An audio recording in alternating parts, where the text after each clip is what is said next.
सभी को नमस्कार। हमारे बीसीआई की इस ऑनलाइन प्लेटफॉर्म की ओर से मैं विनोद शर्मा आप सभी का स्वागत करता हूं। तो देखिए, आज हम शुरुआत करते हैं प्रश्नावली नंबर 4। प्रश्नावली नंबर 4 का नाम क्या है? द्विघात समीकरण। पिछले वीडियो में हमने अनेक सारे वीडियो में हम कई प्रश्नावली कंप्लीट कर ली। पिछले इस चौथी प्रश्नावली से पहले हमने दूसरी प्रश्नावली पढ़ी थी। इन प्रश्नावली को आपस में एक प्रकार से देखें तो इनका आपस में मेल है, एक साथ प्रकार देखें तो जैसे दूसरी प्रश्नावली के बाद में आप चौथी प्रश्नावली पढ़ते हैं तो आपको बहुत ज़्यादा फायदा होगा। तो चौथी प्रश्नावली द्विघात समीकरण है। दूसरी प्रश्नावली में क्या नाम था? जिसका नाम था सिर्फ द्विघात बहुपद या फिर बहुपद नाम था। तो इस बहुपद को और इस समीकरण को सबसे पहले बेसिक पार्ट पढ़ेंगे और वीडियो पूरा देखना कंप्लीट। बेसिक पार्ट पढ़ेंगे। बेसिक पार्ट पढ़ने के बाद में जो 4.1 है वो इसी क्लास के अंदर हम कंप्लीट करेंगे। तो टाइम बहुत कम बचा है, तो इसलिए हम ज़्यादा से ज़्यादा वीडियो एक साथ ज़्यादा टुकड़ों बना करके एक लगातार वीडियो बना रहे हैं। तो देखिए, पहले बेसिक जानकारी और आपको बेसिक से बेसिक छोटी छोटी जानकारी हम इस वीडियो में हम कंप्लीट देंगे इस प्रश्नावली की। तो मुख्य रूप से देखें तो ज़्यादा से आपको ज़्यादा कुछ नहीं पढ़ना है, सिर्फ ये पढ़ने है कि इसमें सिर्फ 3 प्रकार के सवाल हैं। पहला है, कोई भी आपको समीकरण बनानी होगी, द्विघात समीकरण दी हुई, कोई भी समीकरण दी हुई उसका अभाज्य गुणनखंड विधि, बीच में से टुकड़ा जो दूसरी प्रणाली में कहते हैं अभाज्य गुणनखंड विधि से मूल निकालना, दूसरा है पूर्ण वर्ग विधि से और तीसरा है द्विघात सूत्र से। इन तीनों से मूल निकालना, एक्स का मान निकालना है। वैसे और इसमें कुछ नहीं है, ज़्यादा बेसिक रूप में देखें। और एक छोटा 1 नंबर का प्रश्न वो कैसे बनता है मैं बता दूँगा। तो सबसे पहले देखिए द्विघात, मैं यहाँ पे लिख देता हूँ द्विघात बहुपद। आपने पहले पढ़ लिया हुआ, नोट्स बनाना चाहिए पढ़ा द्विघात बहुपद। तो एक तो होता है हमारे पास द्विघात बहुपद। ये क्या है? इसको हम लिख देते हैं जैसे 2x² प्लस में x प्लस में 7। ये तो है हमारे पास द्विघात बहुपद। कैसे पता चला? इसके रीडिंग घात में 2 है और ये इसकी एक पावर आ गई और यहाँ पे x पावर 0 है, तो ये तो है द्विघात बहुपद। और इसमें इसके बाद में ये यहाँ पे बदलता हूँ मैं यहाँ पे लिख देता हूँ द्विघात समीकरण। तो ये क्या है? द्विघात समीकरण और द्विघात बहुपद में क्या फर्क है? तो द्विघात समीकरण ये फर्क है, ऐसे ही लिख देंगे हमें 2x² प्लस में x प्लस में 7। और अगर इसके बराबर में मैं 0 लिख दूँ, बराबर में इसका मैं 0 लगा दूँ तो इसका मान क्या हो जाएगा? ये जो है वो द्विघात समीकरण बन जाएगी और इसका मान बराबर में, या फिर ऐसे प्रकार कहें कि बराबर में अगर कुछ मान हो या फिर बराबर का चिन्ह हो तो वो क्या हो जाती है? समीकरण में बन जाती है। और उसी ऊपर वाला अगर बराबर में कुछ मान नहीं हो तो वो द्विघात बहुपद ही रहता है। ठीक है, अब इसका व्यापक रूप देखें। द्विघात समीकरण का व्यापक रूप, इसका व्यापक रूप क्या होता है? इसका व्यापक रूप होता है ax² प्लस में bx प्लस में ये आपको बहुत काम आएगा आगे। इसको व्यापक रूप दे दीजिए और इसके बराबर में मैं लिखता हूँ 0, क्योंकि द्विघात समीकरण का व्यापक रूप है तो बराबर में कुछ ना कुछ तो मान होगा। अब आगे हम पढ़ते हैं द्विघात समीकरण। आगे फिर इसमें अभाज्य गुणनखंड विधि, फिर वृत्तकार वाला द्विघात सूत्र पढ़ेंगे। तो द्विघात समीकरण आगे इसमें है 3 विधियां, 3 विधि से हम समीकरण का या फिर समीकरण को हल कर सकते हैं।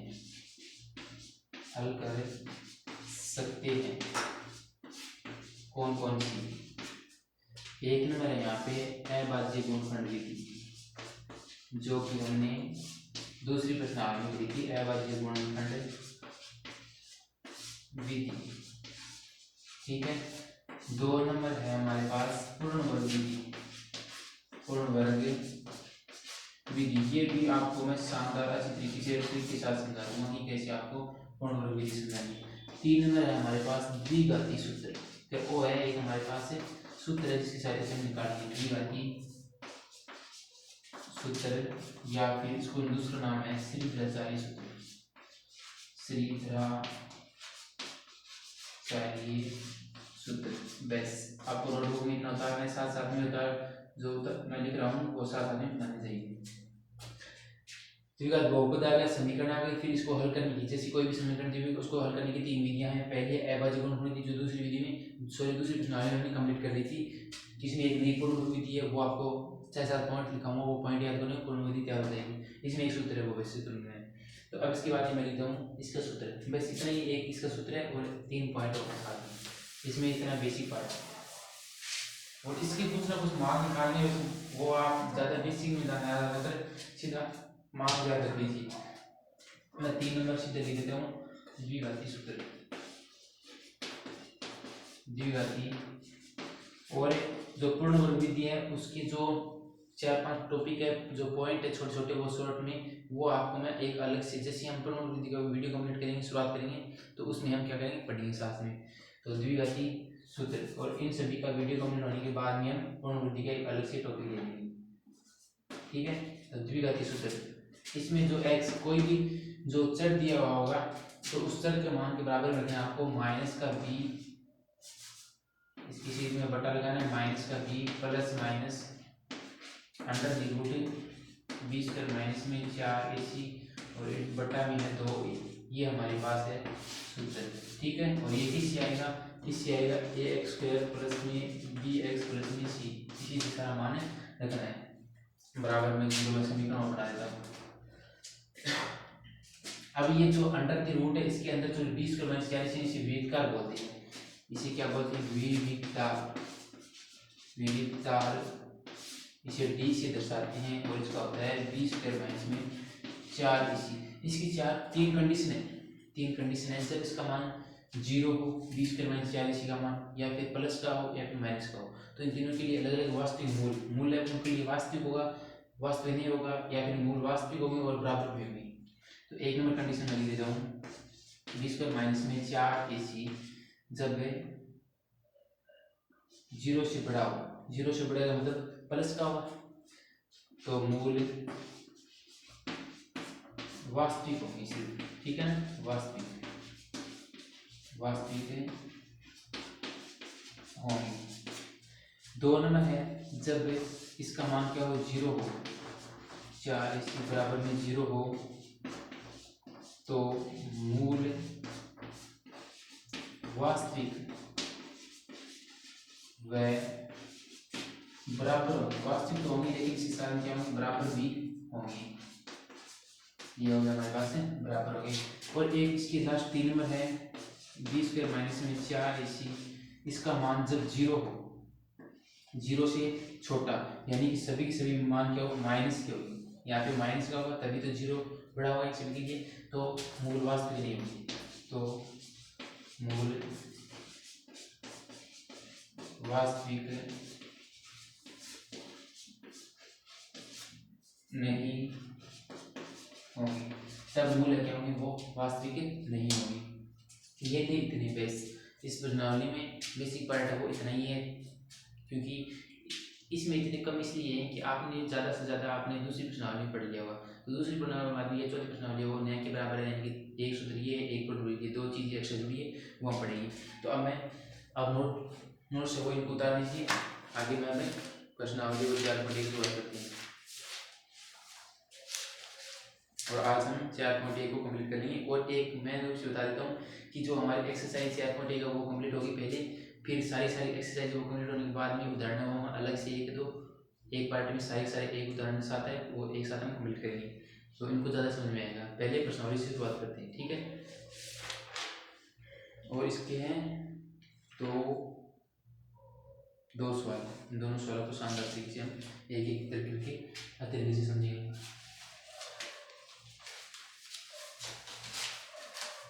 तो मैं बिठा देता हूँ और एक बार इनको सूत्र को रिवीजन मार लीजिए।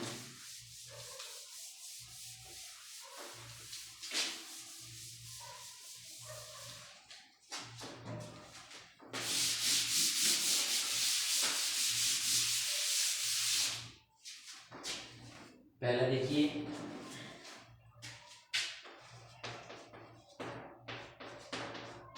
चार पॉइंट एक का पहला सवाल का 1 नंबर है,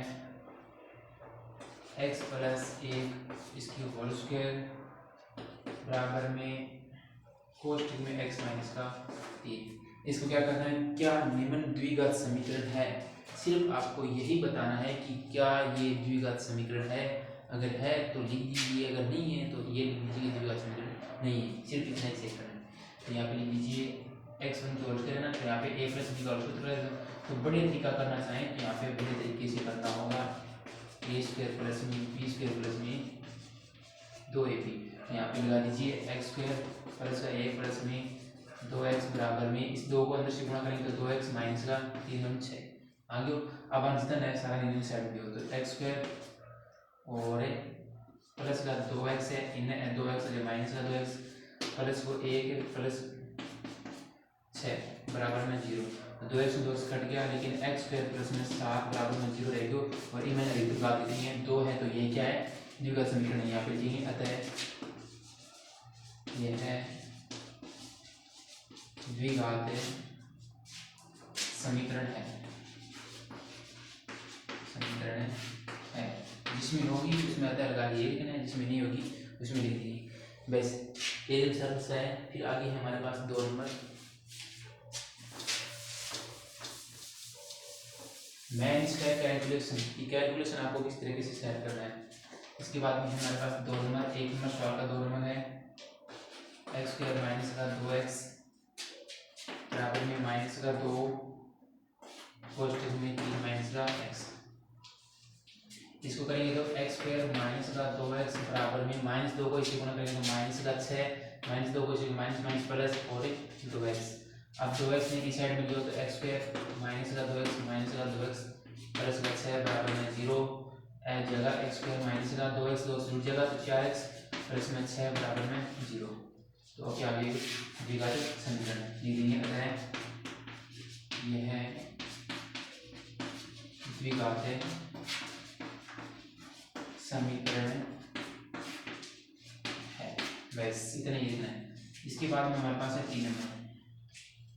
3 नंबर है एकदम सरल सा है। देखिए x माइनस का 2 कोष्टक में x प्लस का 1 और कोष्टक बराबर में है x माइनस का 1 और कोष्टक में x प्लस का 3। इसको सिर्फ आपको क्या करना है, गुणा करना है। a plus B minus B square नहीं बन रहा है तो सीधा गुण कर दीजिए। x को x से गुणा करेंगे तो x स्क्वायर, x को 1 से गुणा करेंगे तो प्लस का x, फिर माइनस 2 को 1 से गुणा करेंगे तो माइनस का 2x, माइनस 2 को 1 से गुणा करेंगे तो माइनस का 2 बराबर में x को x से गुणा करेंगे तो x स्क्वायर, x को प्लस 3 से गुणा करेंगे तो 3x, फिर x माइनस 1 को x से गुणा करेंगे माइनस का x और माइनस 1 को इसे गुणा करेंगे माइनस का 3।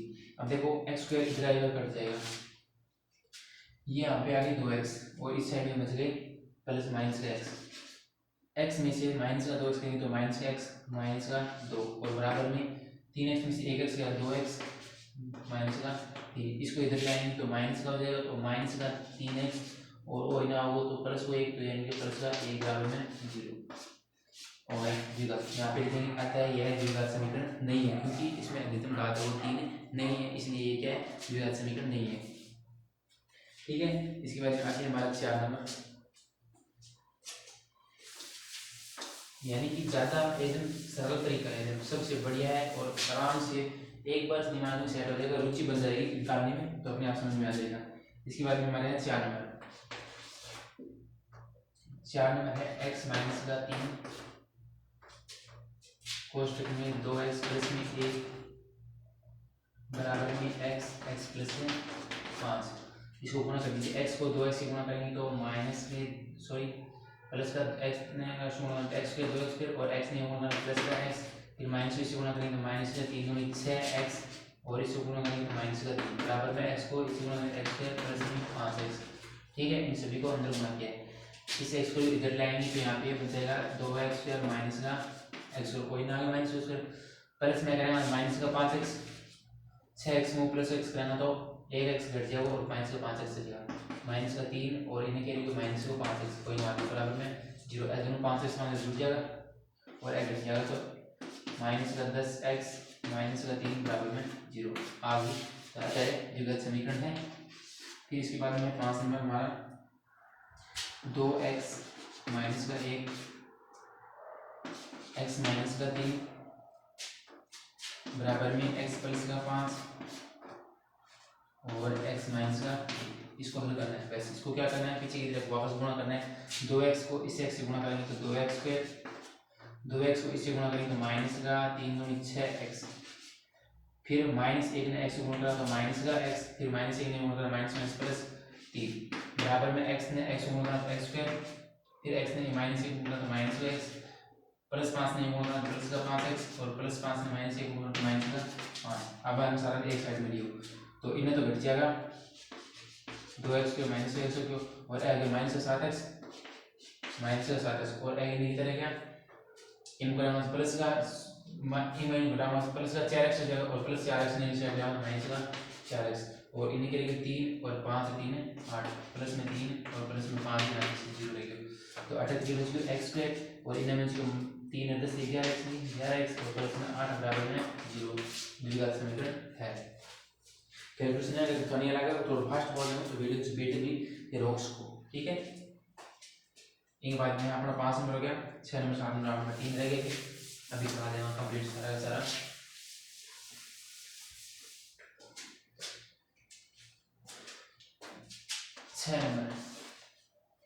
6 नंबर भी सरल है थोड़ा सा सूत्र लगाना पड़ेगा एक्स स्क्वायर प्लस में 3x प्लस में 1 बराबर में x माइनस का 2 और e होल स्क्वायर यानी क्या है a माइनस बी को सूत्र लगाना है तो कुछ लगाओ a माइनस बी को होल स्क्वायर सूत्र लगाओ तो बराबर में a स्क्वायर प्लस में b स्क्वायर माइनस में 2ab उसका लगाना पड़ेगा तो सूत्र लगाओ अटैक के जो x स्क्वायर प्लस में 3x इन्हें तो कोई नहीं इन्हें के लागे हो x स्क्वायर प्लस में 2 स्क्वायर 4 माइनस में 2 दूनी 4 x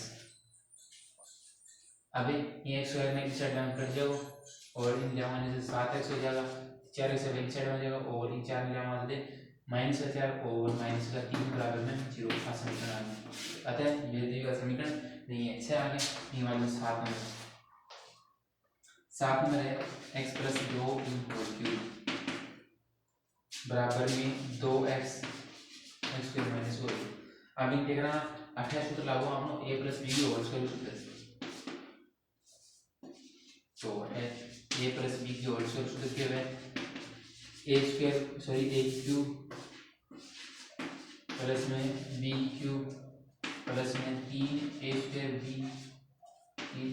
b प्लस में 3 a b स्क्वायर अठे याद रखना अगर a प्लस b की होल क्यूब करें तो a की क्यूब प्लस में b की क्यूब अठे प्लस को 3 a स्क्वायर एक बार a की स्क्वायर कर दो एक बार b की स्क्वायर कर दो प्लस में 3 आवास आ गया अरे a की भी आवास तो एक बार a की स्क्वायर एक b की स्क्वायर अठे को a की क्यूब x की क्यूब प्लस में 2 की क्यूब 8 प्लस में 3ab a की स्क्वायर है तो 3 a की स्क्वायर x b की स्क्वायर 2 है तो 3 नहीं और बढ़ा 6 आ जाएगा फिर प्लस में 3 x 2 की स्क्वायर 4 3 12 तो 12 x हो गया और बराबर में क्या रहेगा इन दोनों में पूरा 2 x क्यूब माइनस का 2x अब हम पक्षांतर करना वाली साइड में तो जगह माइनस का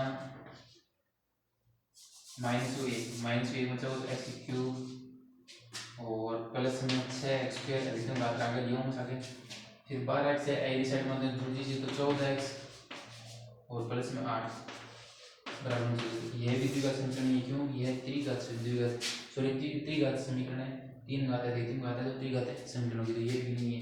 इसके बाद में आगे हमारे 8 नंबर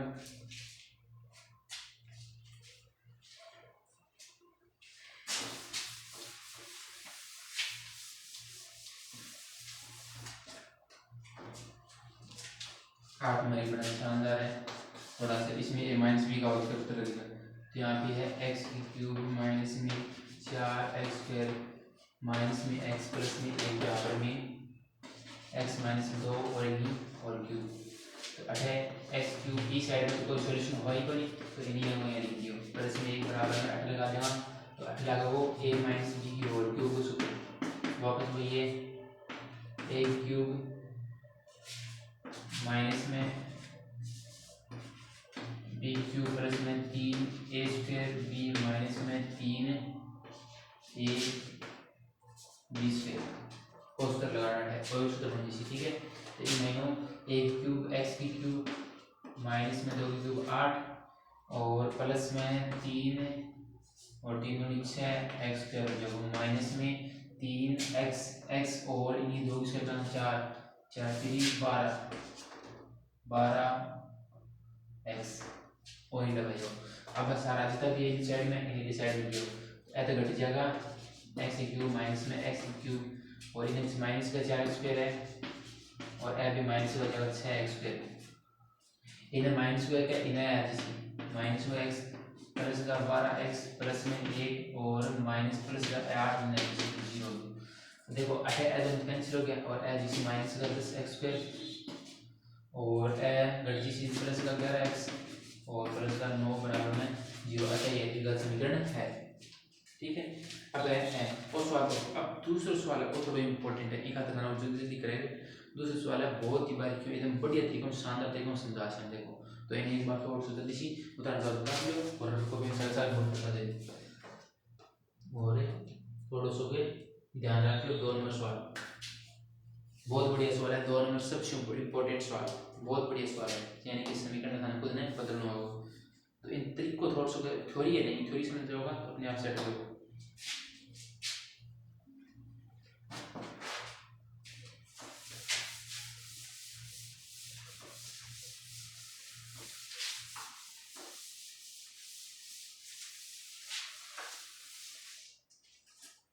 चलो शुरुआत करते हैं 2 नंबर सवाल की।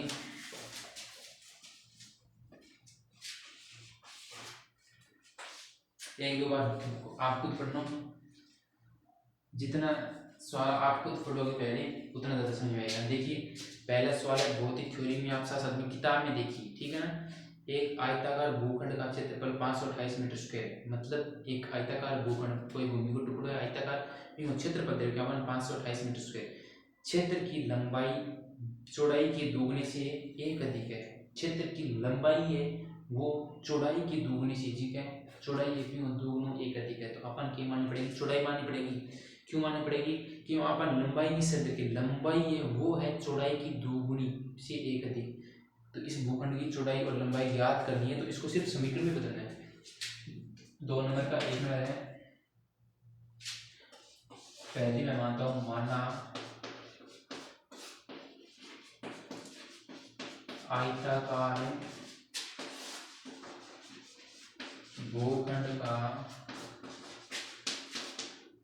भूखंड की चौड़ाई। अब मैं एक बार थोड़ा सा आपको कंफ्यूज रहेगा इसमें चौड़ाई क्यों मानी मैंने, एक्स से आगे चौड़ाई की खातिर मानी है तो अपन लंबाई की शर्त रखिए। देखो इसकी लंबाई है वो चौड़ाई की दोगुनी से एक अधिक है, ये शर्त रखिए। आप ध्यान से देखिए एक बार फिर से कि क्षेत्र की लंबाई मीटरों में है, ठीक है। लंबाई चौड़ाई के दोगुनी से एक अधिक है तो लंबाई की शर्त रखिए। अगर हमें चौड़ाई लंबाई से कह रखा था पहले चौड़ाई का नाम आता तो हम लंबाई को मानते, अब हमें कह रखा है लंबाई है वो चौड़ाई की दोगुनी से एक अधिक है तो इसलिए हम किसको मानेंगे, इसको मानेंगे।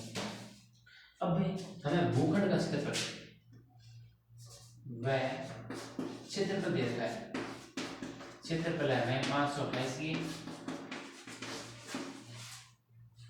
क्षेत्रफल दे रखा है 528 मीटर स्क्वायर। अब हमें इसका जो क्षेत्रफल क्या होता है लंबाई गुणा चौड़ाई, ऐसे लिख सकते हैं आयताकार भूखंड का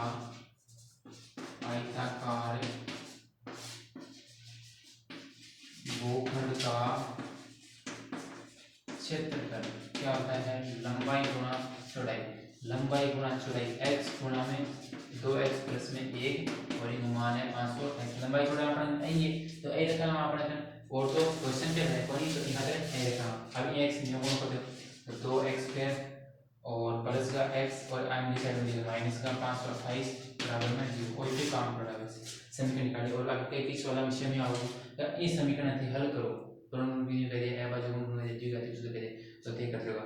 तो इमें कोई तो समझना होगा द्विघाती समीकरण तक अपन बना के छोड़ना। ये 2 नंबर देखिए बहुत ही शानदार सवाल है। 2 नंबर और ये 2 नंबर थोड़ा इंपॉर्टेंट भी है, ठीक है ना। 2 नंबर थोड़ा इंपॉर्टेंट भी माननी चाहिए। 2 दे के 2 नंबर 2 क्रमांक ना तो पूर्णांकों का गुणनफल, पूर्णांकों का गुणनफल 306 है तो पूर्णांक ज्ञात कीजिए 306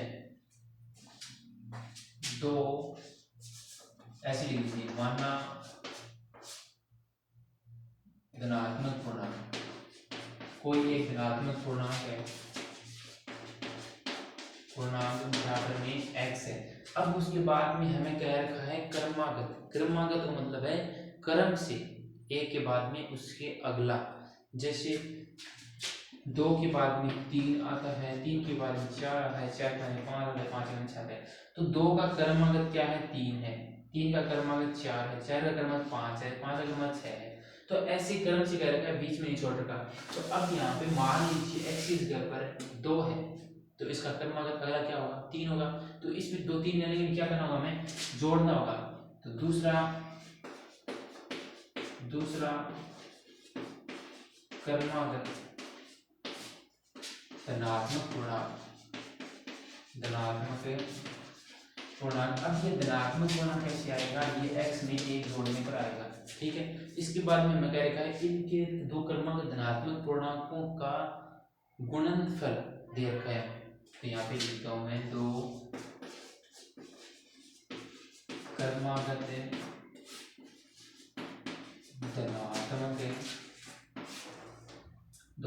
धनात्मक पूर्णांकों का गुणनफल, ये हमें दे रखा है। गुणनफल कितना दे रखा है, हमें दे रखा है 306। यहाँ पे लिख दिया मैंने 306। अब मैं यहाँ पे लिख देता हूँ, इनका गुणनफल करते हैं। तो x गुणा में x प्लस 1 बराबर में 306। इस x को इसी अंदर पूरा गुणा कर देंगे, x को प्लस में x माइनस का 306 बराबर में 0। कोई हल करना अपन द्विघात समीकरण का मान बदल लो, वैसे सिर्फ एक समीकरण बदलना। आगे को समझ में 3 नंबर और भी शानदार है, और 4 नंबर वो भी शानदार है, शानदार वही शानदार है। देखिए अब हमारे पास है 3 नंबर, और 3 नंबर थोड़ा सा मतलब थोड़ा सा ध्यान से समझने की जरूरत है, ठीक है ना। 3 नंबर को भी शानदार मैं था बताया, पिछले में बताया कि पहले धीरे धीरे एकदम सीटी छोटा छिका होता है, पहले को छोटा छोटा सवाल देखो, फिर थोड़ा सा मैंने एक्स्ट्रा चीज़ देखो, फिर मैंने और एक्स्ट्रा चीज़ देखो, फिर और दो बढ़ते जाओ। तो अब 2 नंबर तो है, पहले दूसरा सवाल है एकदम सीधा गया नॉर्मल में। अब तीसरा सवाल है वो थोड़ा सा सोचने की जरूरत पड़ेगी, ठीक है ना। तो देखियो, रोहन की माँ उससे 26 वर्ष बड़ी है। किसकी माँ है, रोहन है, उसकी माँ 26 वर्ष बड़ी है। तो अब अपन मानने की पड़ेगी, रोहन की तो बिल्कुल नहीं, लेकिन शर्त दे रखी कि उसकी माँ की आयु है ना, वो रोहन की आयु से 26 वर्ष बड़ी है, तो 26 जोड़ देना अभी मैं, ठीक है। अपनी माँ की हाँ, फिर उस उनकी आयु का गुणनफल अब से 3 वर्ष पश्चात 360 हो जाएगी। तो 360 हो जाएगी, उसे रोहन की वर्तमान आयु याद करनी है। तो छोड़ो, पहले मैं यहाँ लिख दूँ, देखो 3 वर्ष में 2 बार मानना पड़ेगा। माना मैं बात आदि क्यों कर जगह की शर्त दे रखी है ना, पिन कौन मानना जगह के बारे में कह रहे क्यों मानना, पिन छोड़ दो और जाके पिन जो बच्चे बाकी क्यों ले लो। तो अपन रोहन की कौन देखिए, रोहन की माँ की आयु देखिए, तो रोहन की आयु बराबर में x वर्ष अपन बिल्कुल। फिर हम कहेंगे रोहन की माँ की आयु,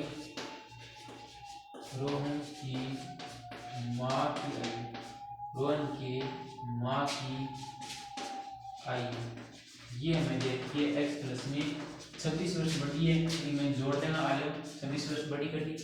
अब इनके बाद में आगे देखिए, अब से 3 वर्ष पश्चात जिनका गुणनफल है वो 360 हो जाएगा। तो लिख देंगे हमें, अब से 3 वर्ष पश्चात आयु, एक तो x है, एक x प्लस 26 है, मैंने कह दिया सॉरी मैंने जोड़ दिया इसे 3 वर्ष पश्चात है, तो मैंने 3 जोड़ दियो, वह मैंने 3 और जोड़ दियो, तो कितना हो गया 26 से 3 29 के x प्लस का 29 29। अब बात ना गुणनफल देखिए, तो गुणनफल का जहाँ 8 लिख देना प्रश्नानुसार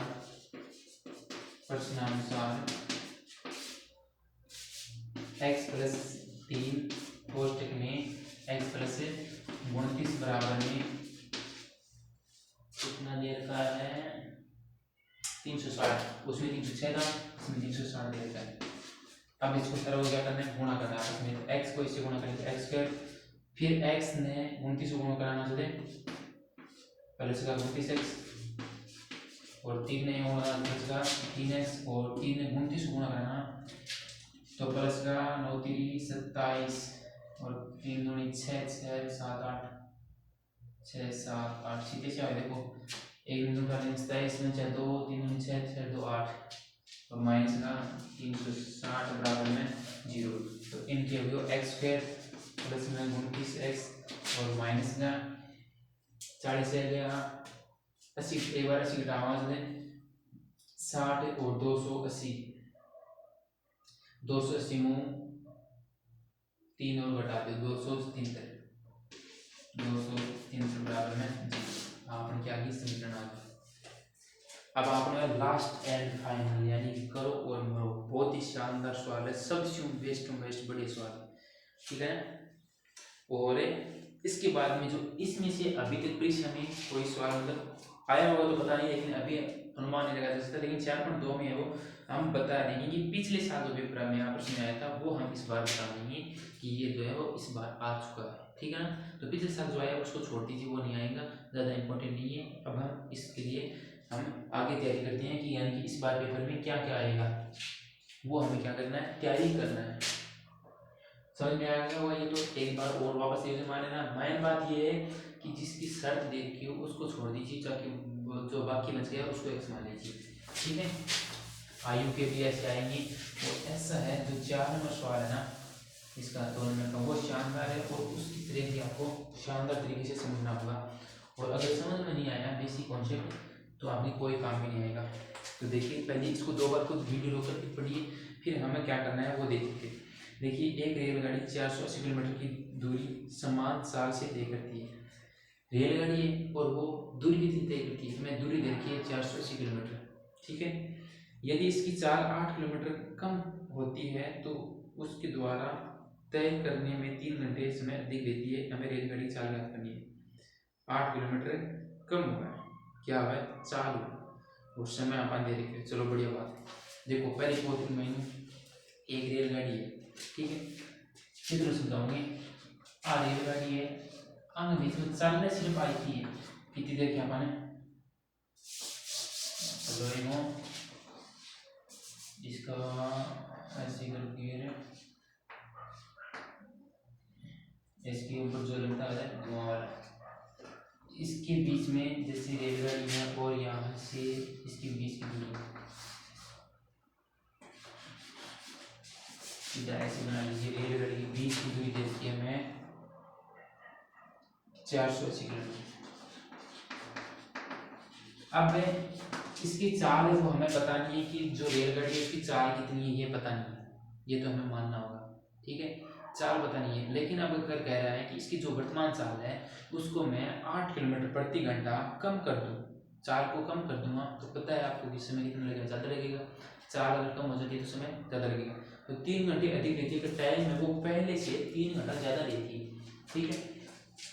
तो हमारे पास ये चाल है, एक देखिए दूरी बराबर में 480 किलोमीटर। तो फिर रहने दे सीधे समझिए, बनाओ तो बना दो। एक बार इन महीनों में चित्र बाद में बना देंगे, सीधे बनाओ। एक बार हम यहाँ बोर्ड में देंगे, सीधे और दे देंगे। इन महीनों अपन दूरी देखिए 480 किलोमीटर। ठीक है। और चित्र बनाना है समझना, देखो दिखना भी चाहिए दूरी देखिए अपन, और अपन समय पूछिए, समय बता रहे केस। तो इन महीनों मानना 4, अब 400 किलोमीटर तय करें। इन महीनों मानना 4 बराबर में x किलोमीटर प्रति घंटा आए 4। तो आई की दूरी है बट रेल ई चालू कौन सी चालू x किलोमीटरों दूरी है बात तय करें। फिर एक महीनों कब है फिर 4 है कम करना पड़े 8 किलोमीटर प्रति घंटा साल कम करने पर x माइनस 8 किलोमीटर प्रति घंटा आई की स्पीड है बाकी फिर अपन कम कर दी। अब अपन एक सवाल दे के महत्वपूर्ण है वो है अपन समय को जिक्र क्यों करें, तो पिंगली अपन की मतलब गड़बड़े से तो अपन के करना दोनों के करना अब समय निकालने का कितना समय लगेगा बिंग मैनू अपना की निकल जाओ सीधे शुरुआत कर सको। ठीक है ना। तो दोनों में तो आ गए। अब आप समय को ये करना एक बार क्या उलझ गया आदमी की खातिर उलझे हो उड़ चुका थे क्या अपन समय अपन की खातिर देखे समय की खातिर देखे तो दोनों समय निकालो। समय यहाँ पे लिखता हूँ मैं 4 बराबर में होता है दूरी बटा समय। ठीक है। 4 बराबर में दूरी बटा समय और मैं यहाँ पे निकालता हूँ समय का मान, तो समय बराबर में दूरी बटा 4 आ गया। अब इन दोनों की चाल लिखनी है यानी समय लिखना है, समय कितना लगेगा। तो पहले इसमें से जो ये जो समय आ रहा था उसमें से ये घटा दूंगा तो कितना समय आएगा, जो 2 घंटे देखिए 3 घंटे देखिए 2-3 घंटे देखिए वो कम होना वो देर का हमें 3 घंटा समय अधिक लेती है। तो मैं देखो जो समान चाल इंग माइनू जो समान चाल चल रही है फिर इन स्पीड में कम करके जो कम करनी स्पीड है पिंग माइनू निकालना समय घटाऊंगा। तो एक बार देखो मैं पहले थे समझो एक मिनट। दूरी कितनी है, दूरी है 480 और एक्स और तो क्यों है चलते चाल को जो आ दूरी तय करी पर मैं समान चाल च ठीक है। पी माइनू माइनस वो में चला आगे करो चाल बा घटा दी अपन 8 किलोमीटर प्रति घंटा घटाई ने और इंग माइनस जी तो समय लागो पी माइनस की समय लगाओ घटावा तो पी माइनस की तो फिर लगाओ कि 3 घंटा अधिक देती है तो यानी कि 3 घंटा फालतू ही लग गया ही मीटिंग में टाइम कम लग गया तो ये मैं लिख देना इनो इस साइड में अंतर कराना तो 3 घंटा आने में आंसर हो 3 घंटा मतलब और आपने कोई करेक्ट कर दी 3 घंटा करके ने हां लेकिन देखो 3 घंटा नहीं नहीं और देखो दोस्तों सवाल उठो इस साइड में लेना पड़ेगा अपन इन में देखो और हम गलत 480 बटा में एक्स अब सी है देखो 3 घंटा अधिक लगा को पिन इस साइड में लिया है ठीक है। अब एकदम सी है 480 बटा एक्स माइनस 1 इंग माइनस तो समय लग रही है पिन में अब तो ज्यादा लगेगा अपन बेरे टाइम क्यों क्योंकि टाइम में ज्यादा क्यों लगो टाइम में ज्यादा लगो क्योंकि चाल अपन कम कर दी अब गाड़ी के बाद धीरे धीरे चलेगी और इंग माइन गाड़ी स्पीड चलेगी तो गाड़ी स्पीड चलेगी तो एक समय कम लगेगा और इंग समय ज्यादा लगेगा और थोड़ा सा कॉन्सेप्ट है बहुत ही बारीकी से समझना है थोड़ा सा दिमाग लगा सोचियो कि इंग माइन अपन चाल कम करी तो क्या करो समय ज्यादा लगेगा और इंग माइन चाल एकदम स्पीड में चलती गाड़ी तो समय भी क्या लगेगा टाइम कम लगेगा तो टाइम ज्यादा इंग माइन लगेगा तो इंग माइन में अपन इंग घटाओ मतलब कितना मतलब 3 घंटा बचाओ गैप में 3 घंटे निकाल के तो हम घटाओ 3 घंटे में सही ठीक है। अभी मैंने क्या करना कैलकुलेशन करना है कैलकुलेशन करानी चलो मैं इनसे एक लिखियो लेस एक्स कोष्टक में x माइनस पर इन दो बार के थोड़ा सा समझने की कोशिश होगा ना अपने आप समझियो ये कट के बचियो x और रखा जाएगा 480 x माइनस ये x कट गयो और इनके जो 480 ने 480 कोष्टक में x माइनस को 8 अब इस आगे का हम करते हैं 3 बटा 1 हमें एक बार इन तेजों से समझ दिया है मैं हल कर रहा हूं एक मैं देखो नीचे बटा जो x माइनस को 8 एक से बराबर में 3 बटा 1 480 x है और 480 x माइनस को इन माइनस ने 480 x ने इन गुणा तो माइनस को 480 x 480 x फिर माइनस 400 इन गुणा क्यों 8 में 8 गुण करना तो कितना जगह 480 गुण करना तो 0 8 100 में 6 832 32 से 38 3840 ना माइनस का माइनस माइनस प्लस का और बराबर में है 3 बटा 1 अंक करना पे वज्र गुणा साइड में लिख दे वज्र गुणा करना है तो इन गुणों करना तो एकदम तो कैंसिल हो गया और 3x x माइनस को 8 ये 3 ने इन गुणों करिए फिर बराबर में ये 3840 में चाहिए ये 3x ने गुण करा दो 3x स्क्वायर माइनस का 8 3 24 माइनस का 3840 बराबर में 0 इधर में जाओगे x ने अच्छा 24x माइनस का 24x 38 से 40 बराबर में 0 आ यहाँ पर द्विघात समीकरण